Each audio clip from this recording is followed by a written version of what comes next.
The gun came up so fast I barely saw her hands move. One moment my daughter Emily was walking up the lawn in a towel dripping lake water, just another lazy Sunday at Silver Pine Lake, and the next Karen Morris, the self-appointed tyrant of our so-called community, was standing there aiming a loaded handgun right at my kid's chest. Don't move. This is HOA controlled property. Emily didn't even blink. Let me back up a sec. The real kicker is as my heart hammered in my ribs, one thought cut through all the fear. Karen had no idea she was pointing that gun at the sheriff of this county. And she was about to learn the hard way. Funny how folks talk about life-changing moments like they're gentle, a soft sunrise, a handshake, snow settling on a winter fence. But real life doesn't tap you on the shoulder. Sometimes it just grabs you by the throat and shakes you awake. That afternoon, with the smell of sunscreen and grilled corn still hanging in the air, I realized just how far one woman's obsession with control could spiral. My name's Frank Dalton. I'm 62, and for the record, I've never seen anything quite like this before or since. All my wife Linda and I wanted was a little peace. 40 years building bridges and roads for a county that never had enough funding, I dreamed of mornings with nothing but coffee, the porch swing, and the hush of the water. Silver Pine Lake felt like a second chance. We found this little cabin tucked into a pine cove just far enough from town you could forget the world existed, but close enough for groceries and church. The dock was old but sturdy, hand-built, the kind of craftsmanship you don't see anymore. And when the loons called at dusk, man, you could close your eyes and almost believe in promises again. We moved in early spring. Linda planted daisies. I fixed the porch rail, my own stubborn way, not like a contractor, but the way a man does when he's waited decades for that moment. Our days felt like stepping into a postcard, and then she arrived. You ever hear a plastic fender rattle on gravel? That's the sound I remember. Karen's golf cart flying down the road like she was late for a parade nobody else was invited to. It wasn't just a cart either. It had a flashing yellow light, cheap stick-on decals, and community patrol stenciled in giant letters. Out stepped Karen Morris sunglasses like a secret agent clipboard glued to her chest like a bulletproof vest.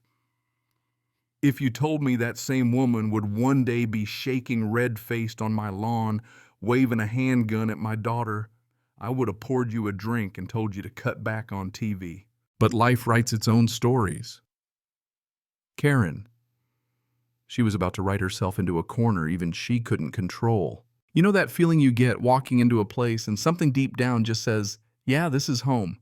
That's what Silver Pine Lake did for us. The cabin wasn't much, just knotty pine, a fireplace, a porch with a view. But it was the quiet that sold me. Not the kind of quiet you get in a town full of cars and lawnmowers, but real quiet. The lake, the wind in the pines, the old creak of the rocker.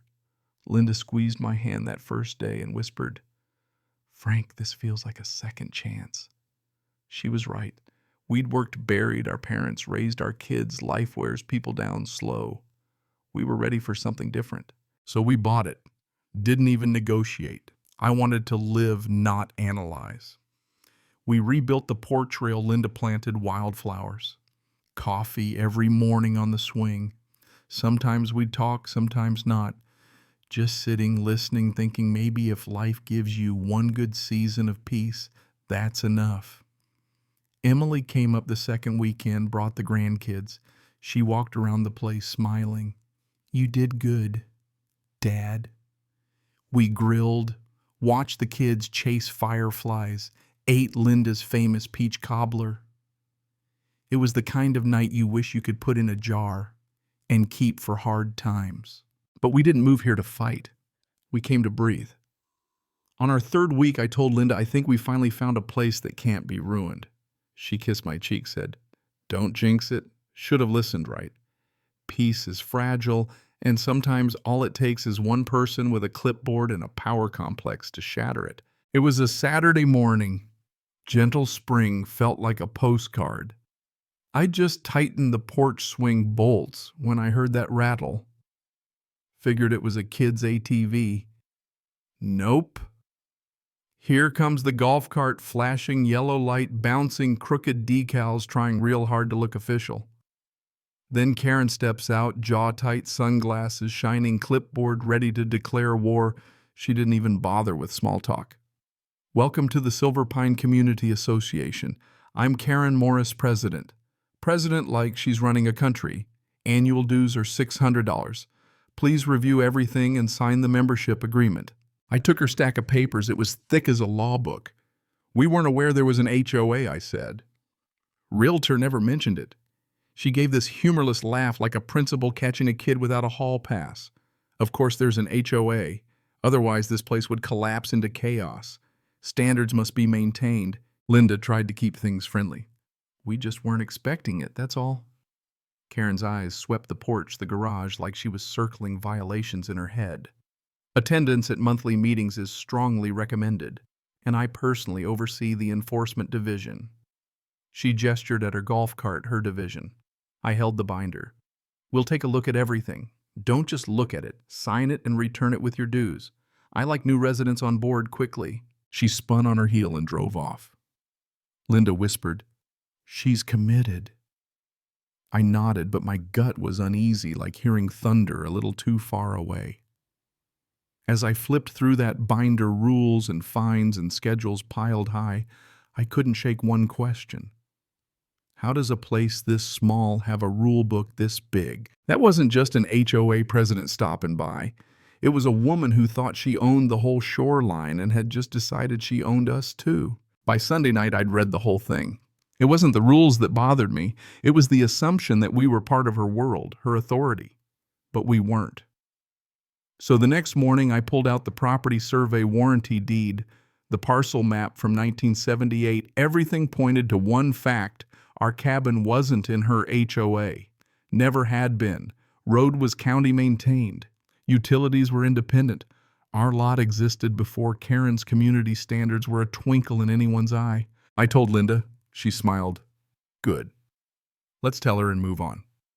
So I wrote a letter, a retired engineer's letter, calm, factual, respectful. I cited our parcel date records, thanked Karen for her info, and said we wouldn't be joining the association. Ended with, "We look forward to being good neighbors." Mailed it off. Thought that was the end. But folks like Karen, they don't back down. 2 days later, envelope on the windshield. Notice of violation. Unapproved landscaping materials. Apparently my stack of cedar planks for Linda's flowers was a crime. $50 fine doubling in 7 days.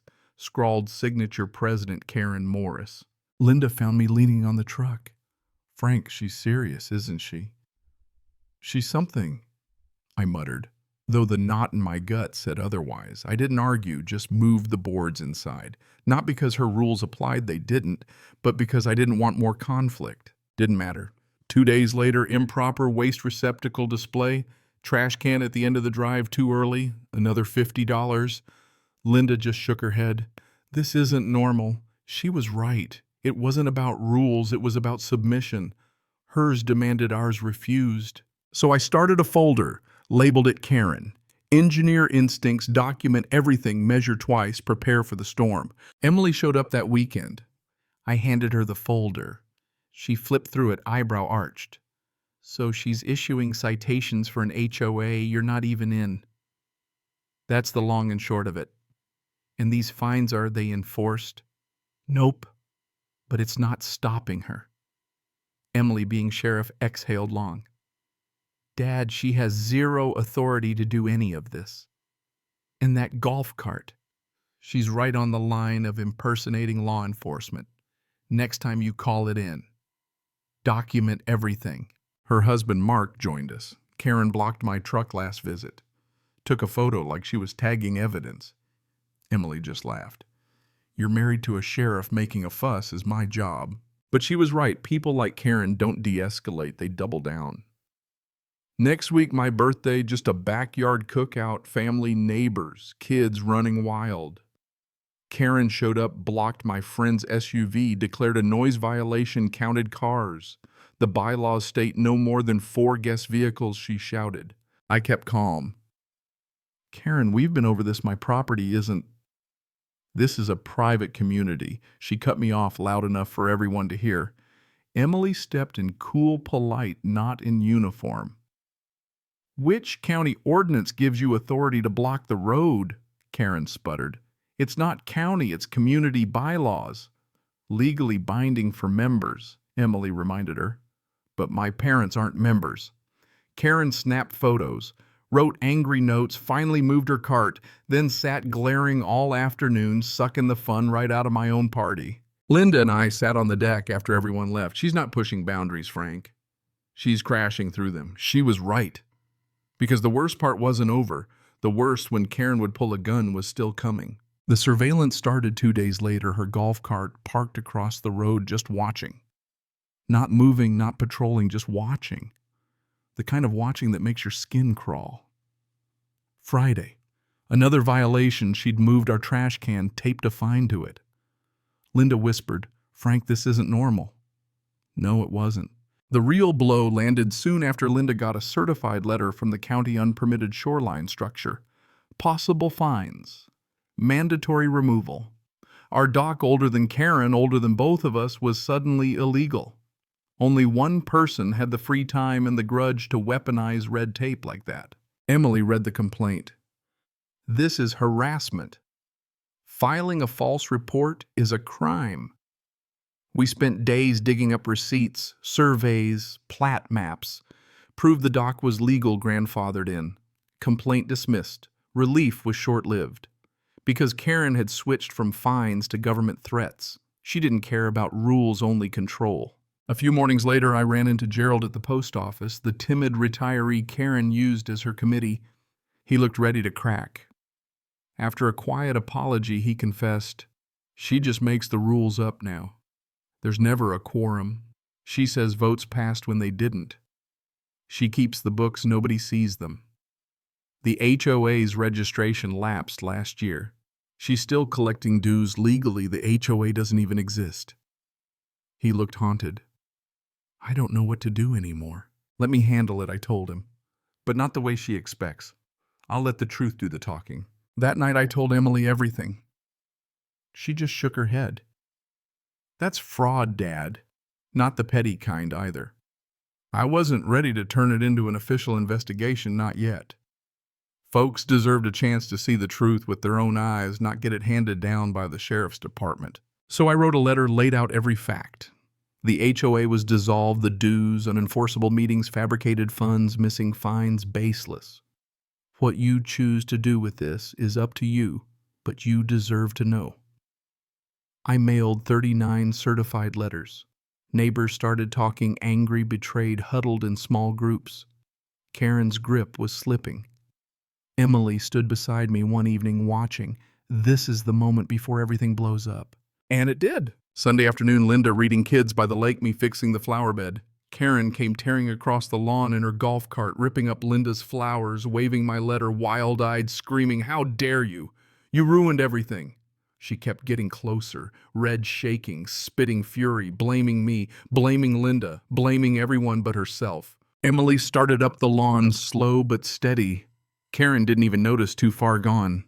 Then as Linda flinched, Karen reached behind her back and pulled a gun. The world folded in time, slowed down. Emily dropped her towel, county sheriff shirt visible. Karen, listen to me. You're pointing a firearm at a law enforcement officer. Lower the weapon. Karen wavered, barrel shaking. Emily stepped forward, voice calm, badge clear. This is your last warning. Sirens wailed in the distance, growing closer. Backup is coming, Emily said. You have one chance to walk away. Karen spun, gun lifted, higher, words barely making sense. Emily moved faster than I thought possible, disarmed her in a blink. Deputies swarmed in. Karen fought, screamed, was cuffed and driven off. The quiet after. It wasn't peace, it was just empty, like after thunder. Flowers, crushed grass, torn neighbors, standing in awkward clusters. But then slowly folks came forward apologizing, explaining, finally seeing the truth. Gerald spoke up at the library meeting that night, voice trembling but honest. She wouldn't let us vote on anything. She just announced decisions. When I asked, she called me uncooperative. I'm sorry. Nobody blamed him. Bullies don't last because they're strong. They last because good people don't know how to push back. By the end, the group dissolved. The old HOA replaced it with a volunteer council. No more fines, no more tyrants, real elections, real transparency. They asked me to join. I declined, said I moved here to fish, not to run meetings. And for the first time in months, people actually laughed. Karen pled out, lost all authority, got probation fines, therapy, a lifetime ban from HOAs. She and her husband left quietly. The community dock got fixed. Neighbors brought cookies instead of complaints. Instead of Karen's patrol cart, I got evening waves from folks walking their dogs. Emily became something of a local legend, the sheriff who stood her ground in a swimsuit. And me, I finally got my peace. Coffee on the porch at sunrise, grandkids chasing minnows, Linda planting new flowers where the old ones were crushed. That Karen folder still sits in my desk, not out of spite, but as a reminder. Peace doesn't just happen. Sometimes you have to fight for it, protect it, and rebuild it. But once you do, it's yours. So here's my question for you. What would you have done if someone tried to take over your peace, your family, your community? Drop your thoughts below. Tell me if you think we went too far or not far enough. And if you've ever faced down a bully with nothing but truth and stubbornness, share your story. Who knows? Maybe that's how real peace spreads, one neighbor, one story, one stand at a time.